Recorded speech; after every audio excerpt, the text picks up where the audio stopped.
Assalamualaikum warahmatullahi wabarakatuh. Waalaikumsalam warahmatullahi wabarakatuh. Bismillahirrahmanirrahim. Alhamdulillahirabbil alamin. Wa bihi nasta'inu ala umuri dunya waddin. Wassalatu wassalamu ala asrofil anbiya'i wal mursalin sayyidina wa maulana Muhammadin wa ala alihi wa sahbihi ajmain. Amma ba'du.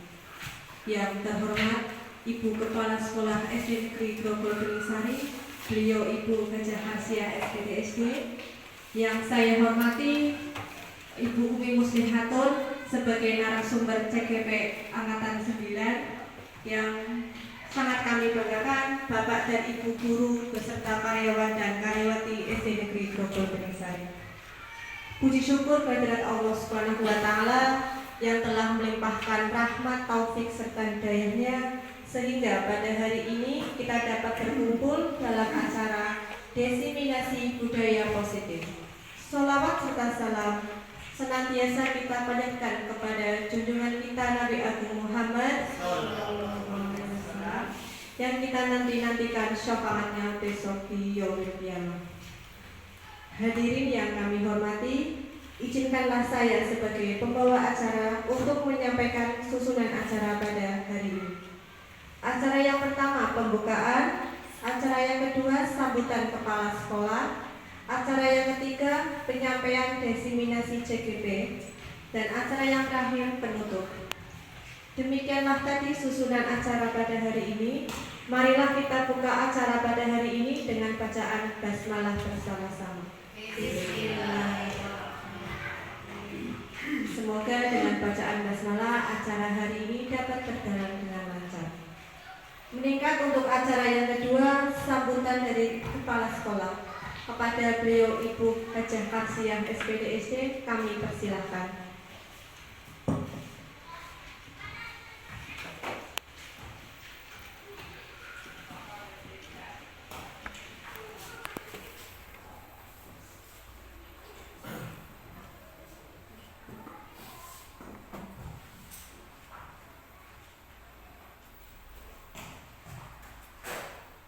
Assalamualaikum warahmatullahi wabarakatuh. Waalaikumsalam.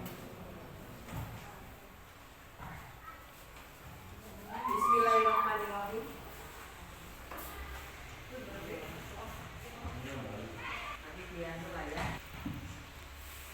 Kami ulangi. Assalamualaikum warahmatullahi wabarakatuh. Bismillahirrahmanirrahim. Alhamdulillahirabbil alamin.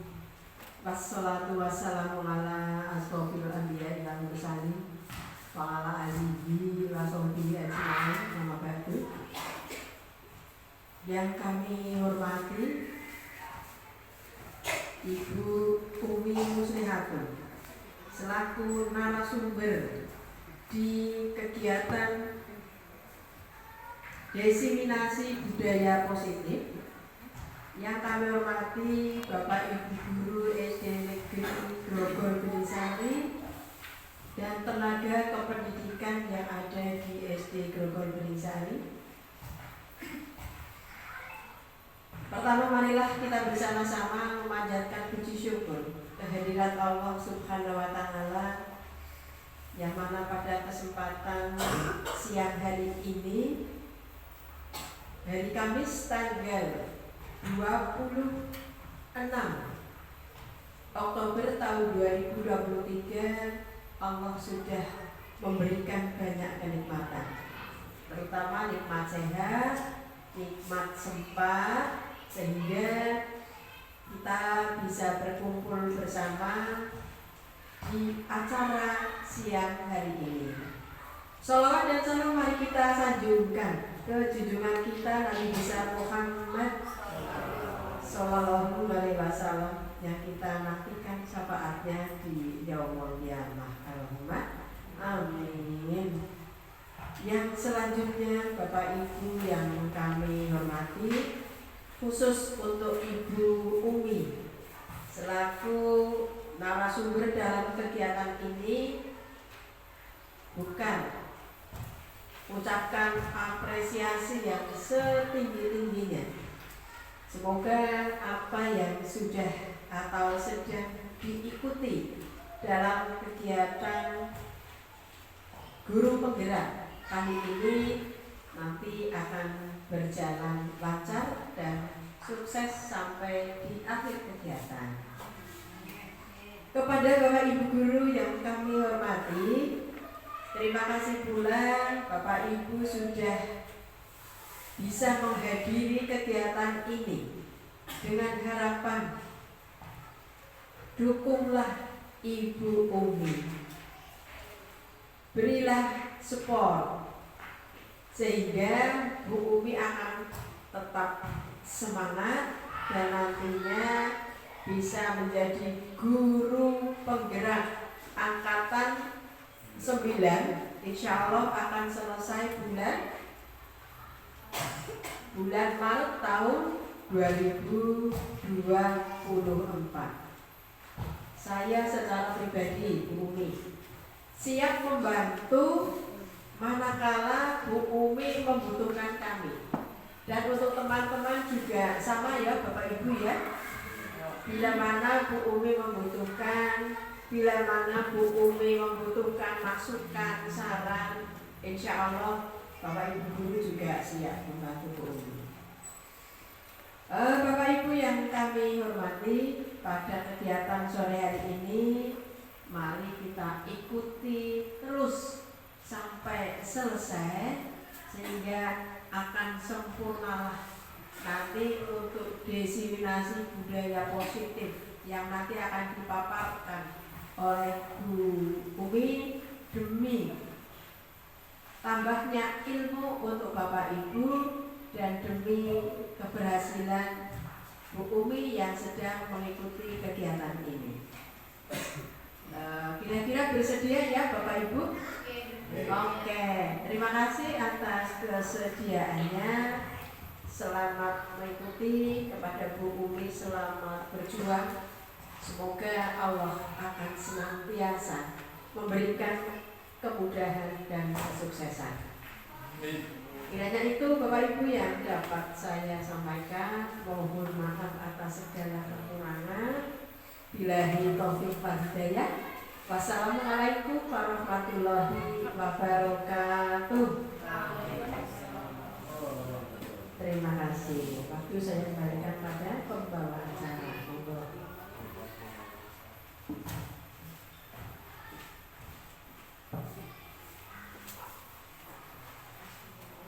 Terima kasih kepada beliau Ibu Hajah Karsiah SPDSD yang telah menyampaikan sambutannya.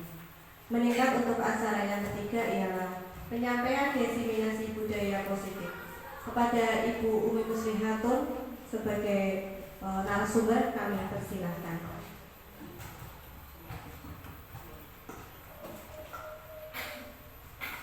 Assalamualaikum warahmatullahi wabarakatuh. Waalaikumsalam.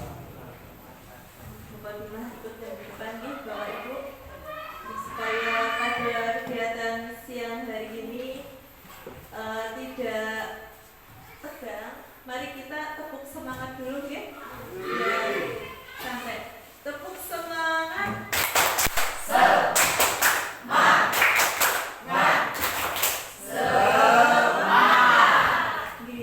Terima kasih Bapak Ibu.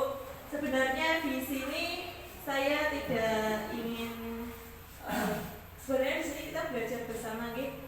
Bukan berarti saya memaparkan materi ini saya lebih bisa dari Bapak Ibu semua. Justru saya banyak belajar dari Bapak Ibu dalam mengerjakan tugas ini.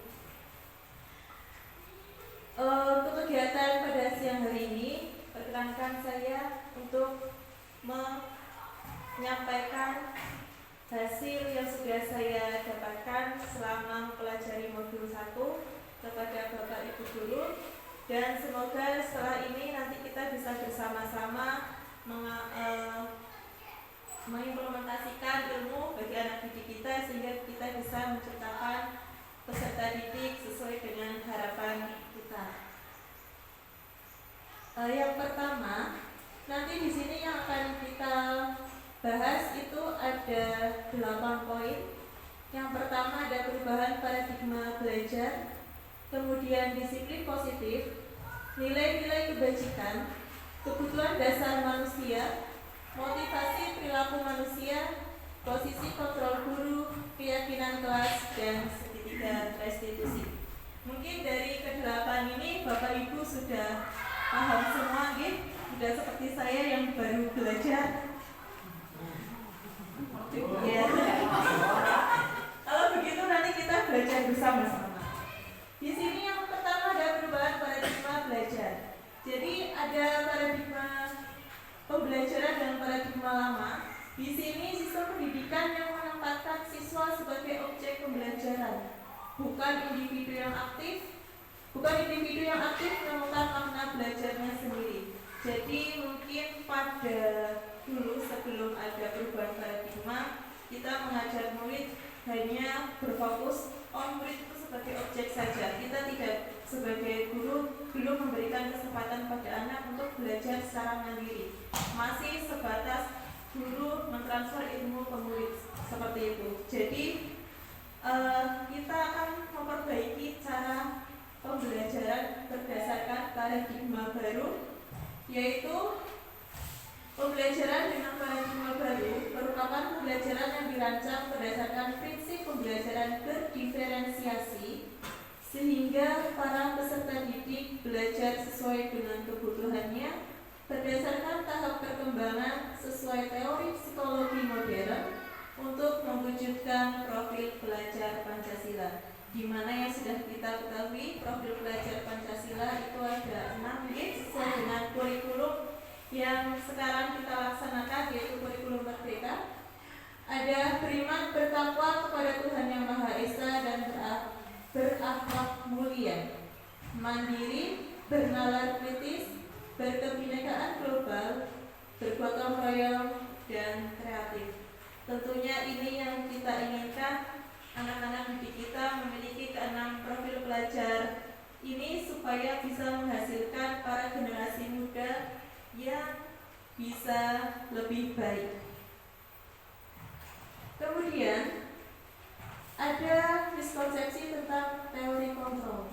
Di sini ada ilusi guru mengontrol murid, ilusi bahwa semua penguatan positif, efektif, dan bermanfaat, ilusi bahwa kritik dan membuat rasa bersalah mampu menguatkan karakter, ilusi bahwa orang dewasa itu berhak memaksa. Nah, di sini kita akan mengubah paradigma stimulus respon ke pendekatan teori kontrol, di mana yang tadi stimulus responnya itu realitas atau kebutuhan kita itu sama, kemudian kita ubah ke teori kontrol itu realistis atau kebutuhan kita itu berbeda. Jadi masing-masing kebutuhan anak itu berbeda. Kemudian semua orang melihat hal yang sama. Pada teori kontrolnya setiap orang memiliki gambaran yang berbeda.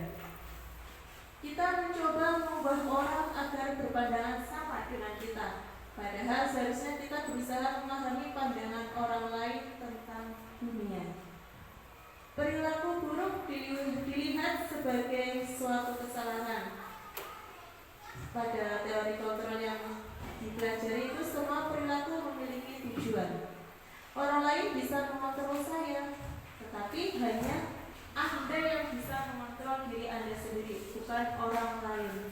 Saya bisa mengontrol orang lain, ternyata itu salah. Yang betul itu Anda tidak bisa mengontrol orang lain. Kita tidak bisa memaksakan kehendak kepada orang lain. Pemaksaan ada pada saat rujukan gagal. Kolaborasi dan konsensus menciptakan pilihan-pilihan baru. Kemudian model berpikir menang atau kalah, sedangkan pada teori kontrol model berpikir itu menang. Nah, di sini kita akan mempelajari disiplin positif, di mana disiplin positif itu berasal dari kata disiplina yang artinya belajar. Disiplin ini mengacu pada disiplin diri yang memiliki tanggung jawab terhadap apa yang dilakukannya berdasarkan nilai-nilai yang diyakini. Dan disiplin positif ini merupakan salah satu cara penerapan disiplin yang bertujuan untuk menumbuhkan kesadaran serta memberdayakan peserta didik tanpa imbalan penghargaan atau reward, ancaman, dan hukuman. Jadi selama ini yang kita kenal disiplin itu seolah-olah memaksa anak untuk mentaati peraturan. Nanti kita akan belajar bersama bahwa bukan peraturan memaksa, tapi kesadaran anak sendirinya akan mematuhi peraturan itu. Sebagai pendidik, tujuan kita adalah menciptakan peserta didik yang memiliki disiplin diri, sehingga mereka berperilaku mengacu kepada nilai-nilai kebajikan universal dan memiliki motivasi intrinsik dalam perubahan perilaku ke arah yang lebih baik. Di sini ada motivasi intrinsik, juga ada motivasi ekstrinsik. Nah, nilai-nilai kebajikan apa sih yang akan dicapai oleh setiap anak? Nilai-nilai kebajikan yang akan dicapai oleh setiap anak Indonesia yang saat ini kita kenal itu dengan profil pelajar Pancasila. Jadi nilai-nilai kebajikan ini yang nantinya kita harapkan anak-anak bisa mewujudkan dari nilai ini, terutama di ketakwaannya. Kita berharap anak-anak kita generasi yang akan datang memiliki ketakwaan kepada Tuhan Yang Maha Esa. Kemudian mereka akan bersifat mandiri, tidak selalu bergantung pada orang lain. Kemudian bernalar kritis, berkebinekaan global. Terkait dengan makin majunya ilmu pengetahuan dan teknologi, kita juga harus mendukung anak-anak mengikuti perkembangan zaman. Dan tentunya kita juga harus mengarahkan agar anak mau menggunakan perkembangan zaman ini dengan adanya kemajuan iptek digunakan untuk hal-hal yang baik. Kemudian bergotong royong, ini sesuai dengan adat kita. Bergotong royong, kita saling membantu kepada teman yang membutuhkan, kepada saudara kita, kepada orang lain yang membutuhkan. Kemudian kreatif, tentunya kita mengharapkan anak-anak kita untuk kreatif nih Bapak Ibu, untuk bisa mengekspresikan minat dan bakatnya. Selanjutnya, kebutuhan dasar manusia. Kebutuhan dasar manusia itu adalah segala sesuatu yang kita lakukan untuk mendapatkan apa yang kita inginkan. Seluruh tindakan yang kita lakukan memiliki tujuan tertentu, dan semua usaha terbaik yang kita lakukan adalah dalam rangka agar kebutuhan dasar kita terpenuhi dengan baik. Nah, apa sih kebutuhan dasar kita sebagai manusia? Ada 5 kebutuhan dasar kita sebagai manusia. Yang pertama, bertahan hidup. Kemudian kasih sayang dan rasa diterima, penguasaan, kebebasan, dan kesenangan. Nah, kebutuhan dasar manusia yang pertama itu bertahan hidup. Kita bertahan hidup pasti memerlukan makan, kemudian tempat tinggal, rasa aman, kemudian kesehatan, pakaian. Itu merupakan kebutuhan dasar yang pertama untuk bertahan hidup.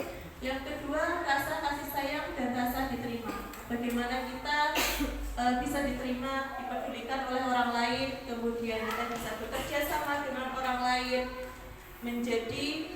kita menjadi salah satu bagian dari kelompok dalam lingkungan, dalam masyarakat. Itu juga merupakan kebutuhan dasar manusia yang kedua. Sedangkan kebutuhan dasar manusia yang ketiga itu ada penguasaan.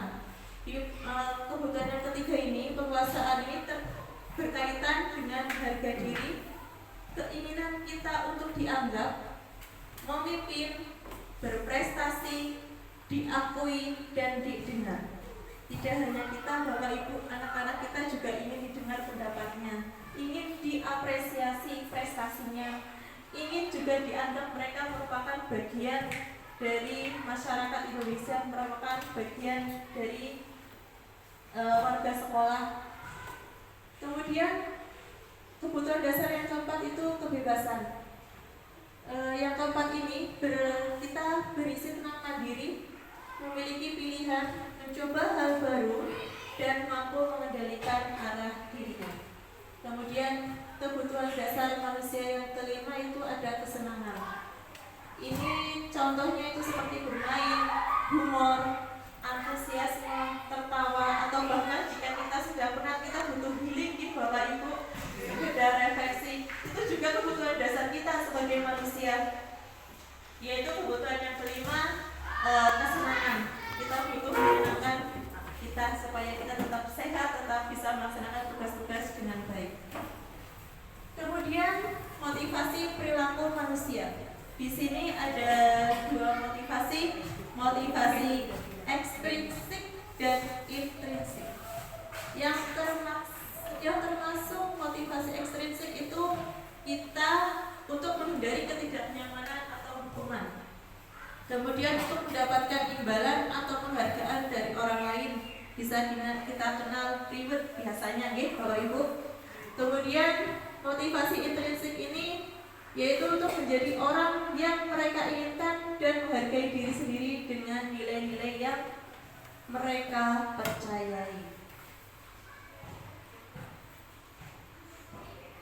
Nah, di sini ada hukuman, konsekuensi, dan restitusi. Ketiganya itu memiliki perbedaan. Apa sih perbedaannya? Hukuman itu tidak terencana, tiba-tiba. Kemudian murid tidak tahu apa yang akan terjadi atau tidak dilibatkan. Kemudian bersifat satu arah. Hukuman ini bisa berupa hukuman psikis dan fisik. Terus yang kedua ada konsekuensi. Konsekuensi ini terencana atau disepakati sesuai aturan. Murid tetap dibuat tidak nyaman dan sikap guru itu selalu memonitor memantau murid-muridnya. Sedangkan restitusi, proses menciptakan kondisi bagi murid untuk memperbaiki kesalahannya. Jadi kita tidak langsung, si A salah, kita memberikan pemahaman dulu pada anak kalau yang dia lakukan itu salah. Nanti akan muncul kesadaran dari diri anak.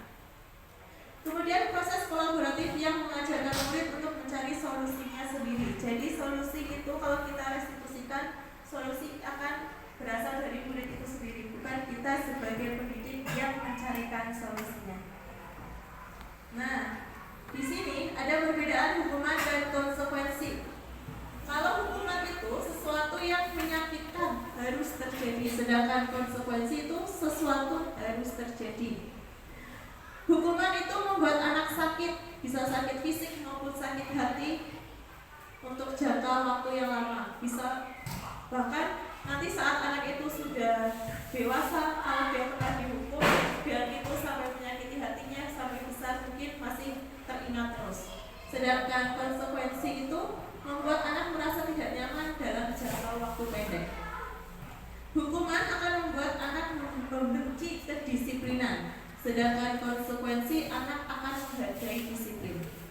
Hukuman itu memaksa, sedangkan konsekuensi itu merupakan stimulus atau stimulus dan tanggapan.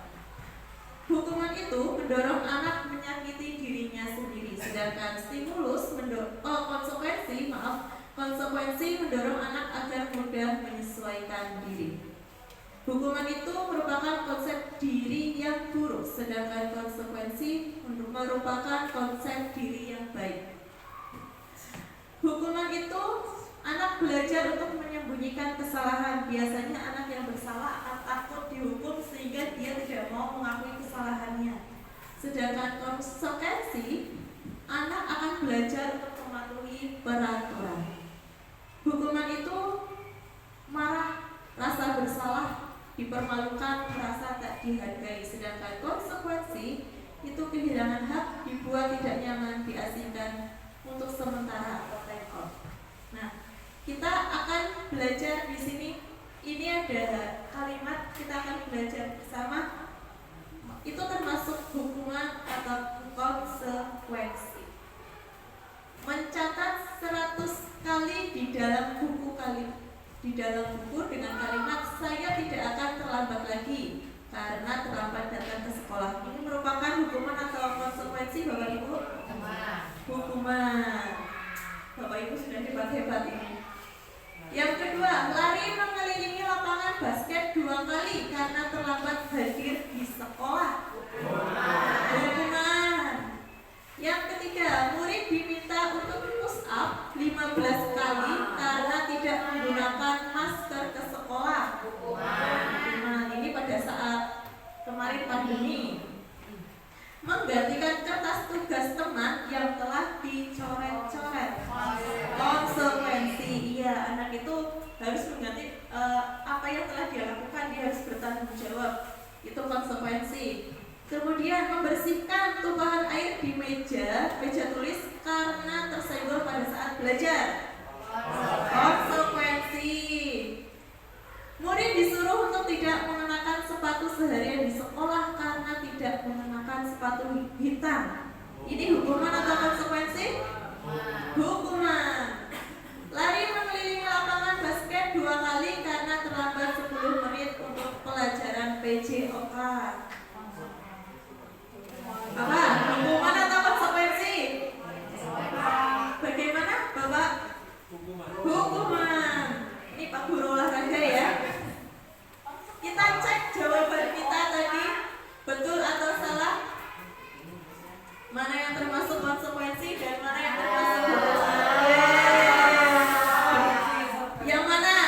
Oh, yang paling bawah, lari mengelilingi lapangan basket 2 kali karena terlambat 10 menit itu merupakan konsekuensi. Sehingga kita bisa mengajarkan anak supaya kamu tidak lari, maka kamu harus tepat waktu. Jadi anak akan merasa tanggung jawab. Itu perbedaan hukuman dan konsekuensi. Saya juga awalnya bingung hukuman dan konsekuensi apa, karena saya hampir mirip gitu, Bapak Ibu. Oke, kita lanjutkan. Nah, di sini ada 5 posisi kontrol kita sebagai guru. Yang pertama sebagai penghukum, yang kedua pemantau, yang ketiga sebagai teman, yang keempat pembuat merasa bersalah, dan yang kelima sebagai manajer.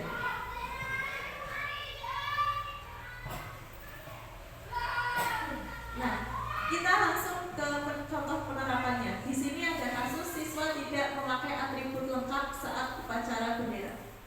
Posisi kita sebagai penghukum itu, misal kita menyuruh anak hormat pada bendera selama 1 jam, itu posisi kita sebagai guru yang sebagai penghukum, posisi kontrol yang sebagai penghukum.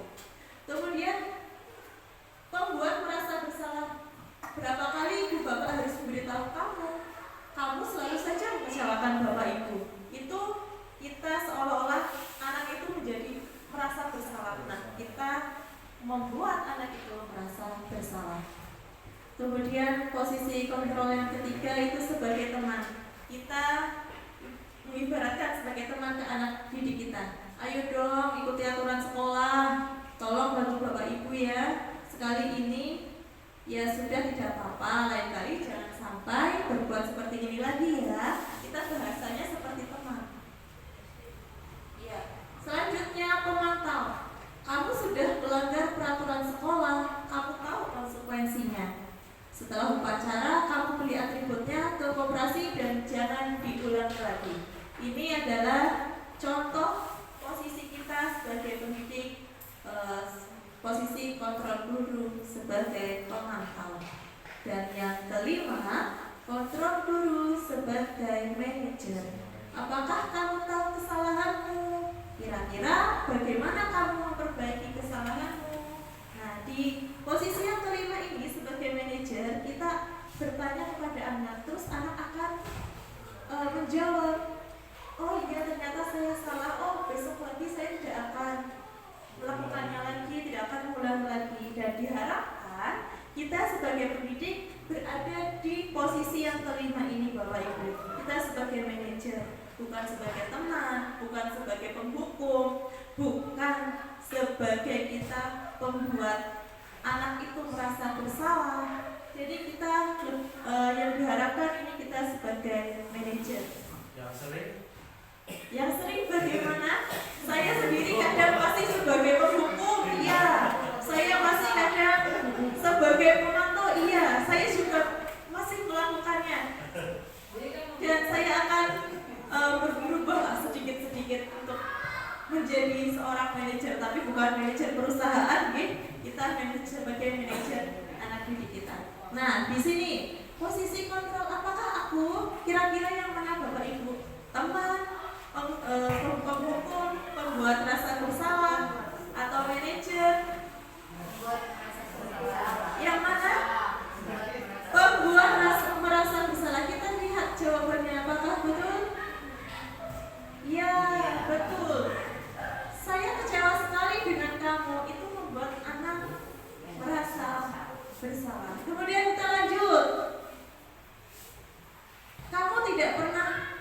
melakukannya? Kira-kira sebagai apa? Sebagai teman, manajer, atau penghukum, atau pemantau? Penghukum. Setuju Bapak Ibu? Kita lihat jawabannya, apakah betul sebagai penghukum? Oh iya, sebagai penghukum. Terus yang ketiga, ayolah lakukan demi Bapak Ibu. Sebagai apa? Manajer kah? Teman. Sebagai teman. Sebagai teman. Ternyata Bapak Ibu ini sudah hebat-hebat semua, oke? Saya jadi merasa tidak percaya diri di sini. Kita lanjutkan. Apakah kamu mau mendapatkan stiker bintang hari ini? Mau. Ini termasuk posisi kamu guru sebagai apa? Pemantau. Kita lihat jawabannya. Kamu betul sebagai pemantau? Oh iya, ternyata betul sebagai pemantau. Dan kayaknya ini yang terakhir. Dan yang terakhir, bagaimana kamu bisa menyelesaikan masalah ini? Sebagai manajer. Ini yang diharapkan Bapak Ibu kita sebagai manajer. Kita lihat jawabannya. Betulkah sebagai manajer? Oh iya, sebagai manajer. Kemudian setelah kita mempelajari 5 posisi kontrol guru, kita akan belajar yang namanya keyakinan kelas. Mengapa harus keyakinan kelas? Mengapa bukan peraturan kelas? Pada awal pembelajaran Bapak Ibu sudah membuat keyakinan kelas. Kesepakatan kelas sudah. Peraturan kelas sudah. Ya. Keyakinan kelas ini mirip-mirip dengan peraturan kelas, mirip-mirip dengan kesepakatan kelas. Bedanya apa? Kalau keyakinan kelas ini kita menggunakan kalimat positif. Jadi biasanya kan kita buat aturan dilarang membuang sampah sembarangan. Itu termasuk kalimat negatif karena menggunakan kata dilarang. Lalu kalimat positifnya bagaimana? Buanglah sampah pada tempatnya. Ini kira-kira seperti itu contoh untuk membuat keyakinan kelas. Kemudian ada lagi, jangan membuli, jangan mengejek teman. Nah itu kan ada kata jangan, itu termasuk kalimat negatif. Kita ubah menjadi kalimat positif. Bagaimana kira-kira? Jangan membuli, berarti kita harus menghormati ya? Iya, saling menghormati atau kita harus saling menghormati. Seperti itu contoh keyakinan kelas. Terus ada lagi, jangan berkata kasar karena biasanya anak-anak itu kata-katanya ada yang kasar, ya? Jangan berkata kasar, berarti berkata sopan atau berkata yang baik. Itulah contoh penggunaan kalimat dalam keyakinan kelas. Jadi kita menggunakan kalimat positif. Nah, pembentukan keyakinan kelas ini itu bersifat abstrak, berupa pernyataan universal dibuat dalam pernyataan positif.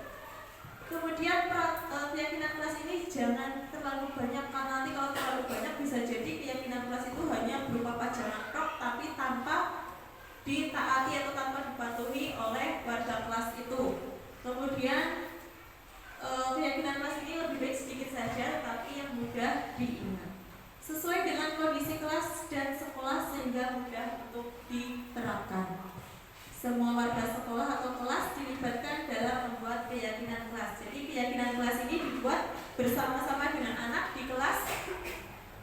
Nanti masing-masing anak, kemarin saya sudah mempraktekkan di kelas, saya meminta anak masing-masing untuk menuliskan satu keyakinan kelas yang ingin mereka yakini bersama. Contohnya tidak membuang sampah sembarangan. Nah, itu saya berikan arahan sehingga kalimatnya bisa berubah menjadi buanglah sampah pada tempatnya. Ini contoh keyakinan kelas yang sudah saya buat.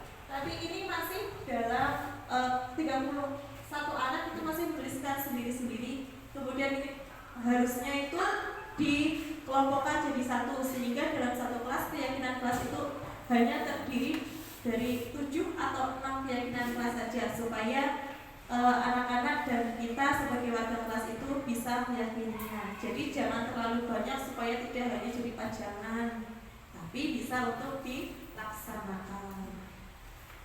Nah, selanjutnya ada segitiga restitusi. Untuk segitiga restitusi ini restitusi itu merupakan suatu proses dialog yang dijalankan oleh guru agar dapat menghasilkan murid yang mandiri dan bertanggung jawab. Ada 3 tahapan dalam segitiga restitusi. Yang pertama, validasi tindakan yang salah.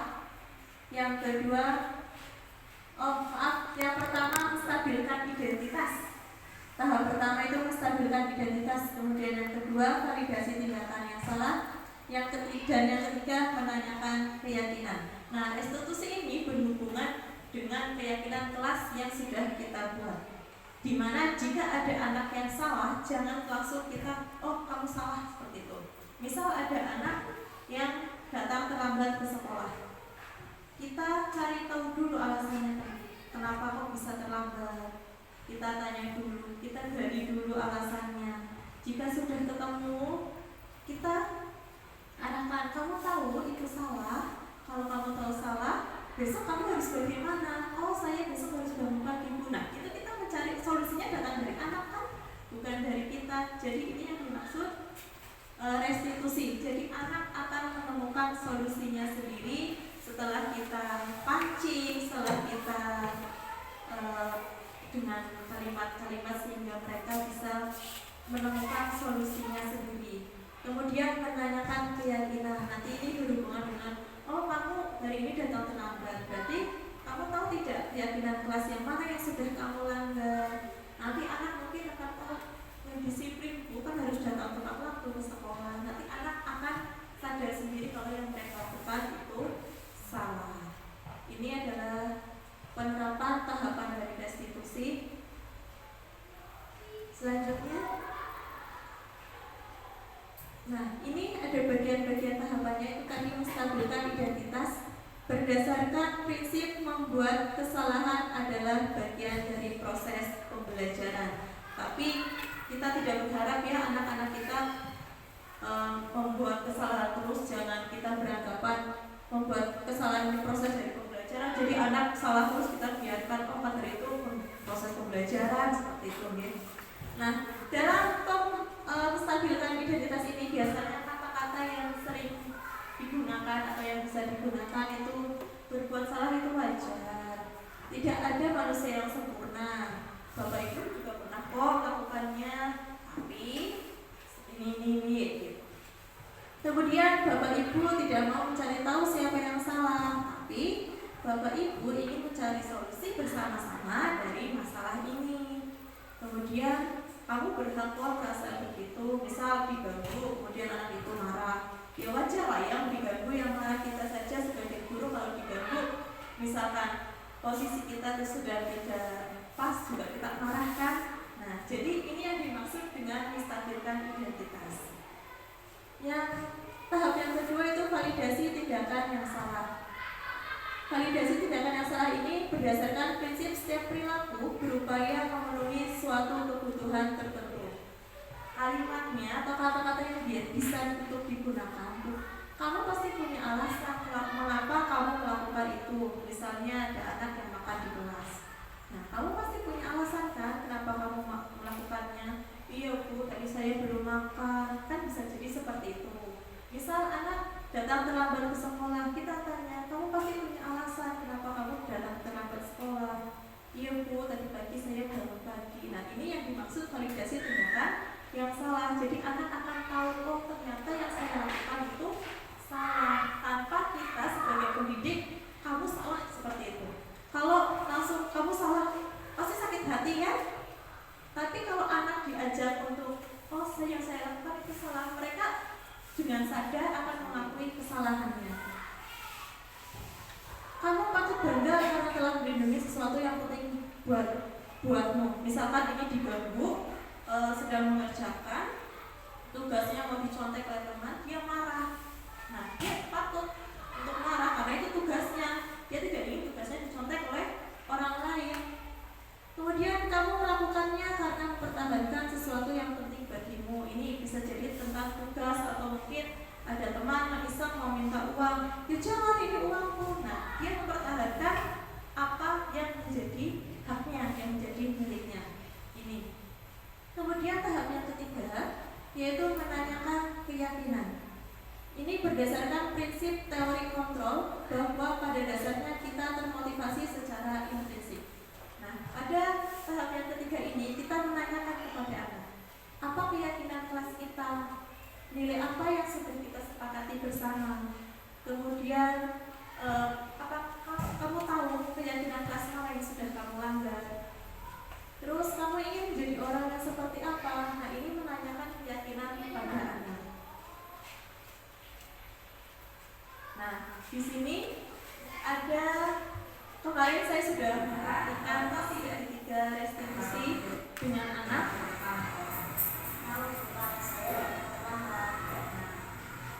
Tadi ada namanya dalam sekolah jam Nadira tahu tidak kalau sekolah kita masuknya jam berapa?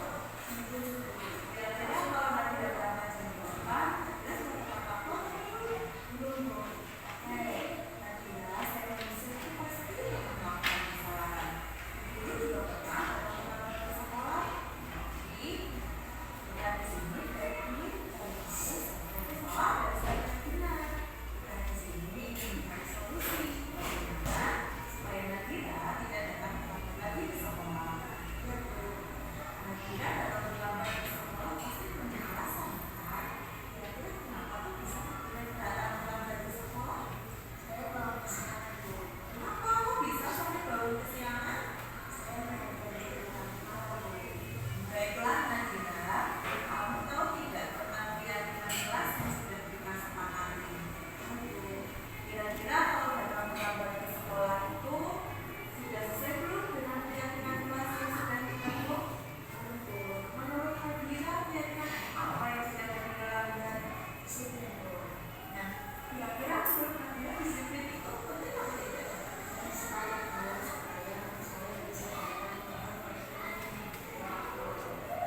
Ya, betul sekali.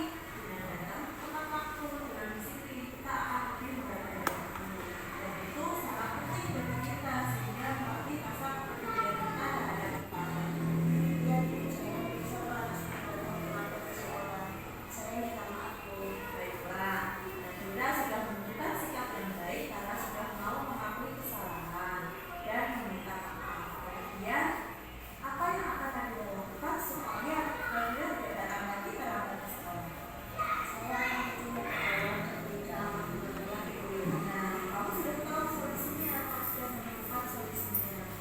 Besok itu akan bekerjasama dengan orang tuanya Nadira ya, supaya Nadira tidak dapat terlambat lagi ke sekolah. Sekarang Nadira boleh berterima kasih. Itu adalah contoh penerapan segitiga restitusi Bapak Ibu. Jadi saat anak itu datang terlambat ke sekolah, kita tidak langsung menghukumnya, kita tidak langsung membuat anak itu jadi merasa bersalah, tapi kita cari tahu dulu kenapa anak itu bisa datang terlambat. Kemudian kita ajak ngobrol dari hati ke hati. Terus bagaimana nanti solusi itu akan muncul dari anak sendiri tanpa kita beritahu. Anak akan tahu solusinya dan anak akan tahu, oh ternyata saya melanggar keyakinan ini di kelas saya, seperti itu. Jadi diharapkan kita sebagai Bapak Ibu guru, sebagai pendidik, kita bisa menerapkan sekitar restitusi ini di lingkungan tempat belajar kita, ya. Jadi kita tidak langsung menghakimi anak, kita tidak langsung menyuruh anak untuk merasa bersalah. Nah, saya yakin Bapak Ibu sudah melakukannya setiap hari, hanya saja belum tahu, oh itu yang namanya restitusi. Nggih, saya juga iya. Oh ternyata itu yang namanya restitusi. Oh itu yang namanya pendidik sebagai manajer, sebagai pemantau, sebagai penghukum dan sebagainya. Padahal ini sangat dekat sekali dengan kita dan kita juga sudah sering melakukannya. Kita saat anak salah kita tidak langsung menghukum, kita tanya dulu kenapa dan kita tidak sadar kalau kita sudah melakukan restitusi. Nah, Terima kasih. Ini penutup dalam penerapan program disiplin positif. Hendaknya guru memiliki standar kepribadian profesional dan sosial yang baik, di mana guru mampu merefleksi dirinya dalam posisi kontrol saat ini. Bagaimana perjalanan dirinya sebagai AMO atau manajer yang menuntun murid-muridnya menjadi insan yang mandiri, merdeka, dan bertanggung jawab. Ini sesuai dengan standar nasional pendidikan negara kita, negara Indonesia. Terima kasih atas waktunya. Bapak Ibu sudah meluangkan waktunya untuk mengikuti paparan materi dari saya. Sebenarnya saya memaparkan materi ini bukan berarti saya lebih hebat, tapi saya hanya menyampaikan apa yang sudah saya pelajari di program pendidikan guru penggerak, dan saya berharap Bapak Ibu yang belum mendaftar segera mendaftar, kemudian yang sudah mendaftar semoga bisa lolos dan menemani saya belajar di pendidikan guru penggerak ini. Dan salam dari saya, semoga kita semua senantiasa menjadi Bapak Ibu guru yang menginspirasi bagi anak didik kita, yang memberikan banyak ilmu, pengalaman, dan pendidikan yang luar biasa untuk anak didik kita.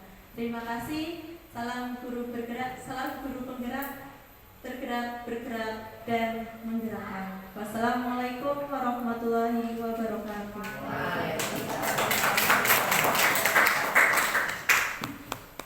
Terima kasih kepada Ibu Umi Muslihatur yang telah menyampaikan materi yang begitu luar biasa. Semoga kita sebagai seorang pendidik bisa melaksanakannya di dalam kelas.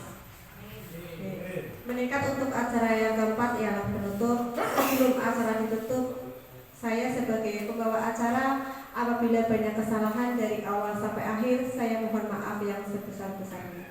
Marilah kita tutup acara pada siang hari ini dengan bacaan hamdalah bersama-sama. Assalamualaikum warahmatullahi wabarakatuh.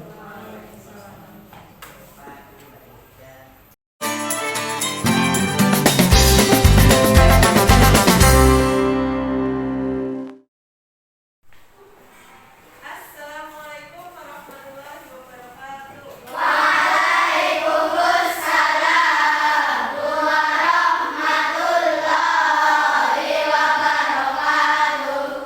Apa kabarnya hari ini?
tempel.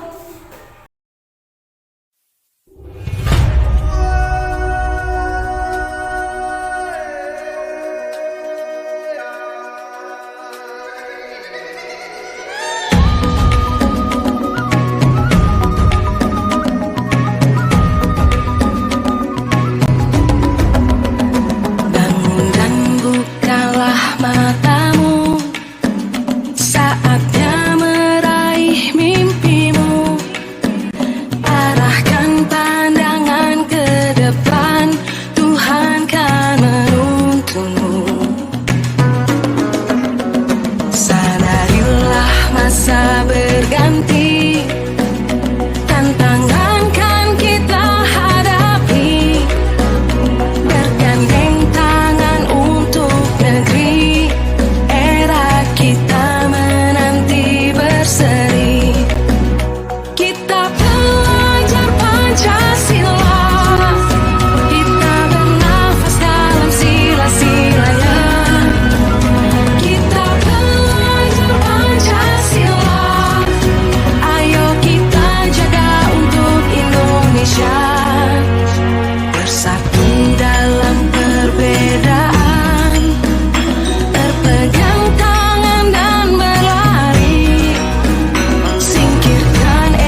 saatnya meraih mimpimu. Arahkan pandangan ke depan, Tuhan kan menuntunmu. Sadarilah masa berganti, tantangan kan kita hadapi. Bergandeng tangan untuk negeri, era kita menanti berseri. Kita belajar Pancasila, kita bernafas dalam sila-silanya. Kita belajar Pancasila, ayo kita jaga untuk Indonesia. Bersatu dalam perbedaan, berpegang tangan dan berlari. Singkirkan egomu, oh kawan, demi negeri.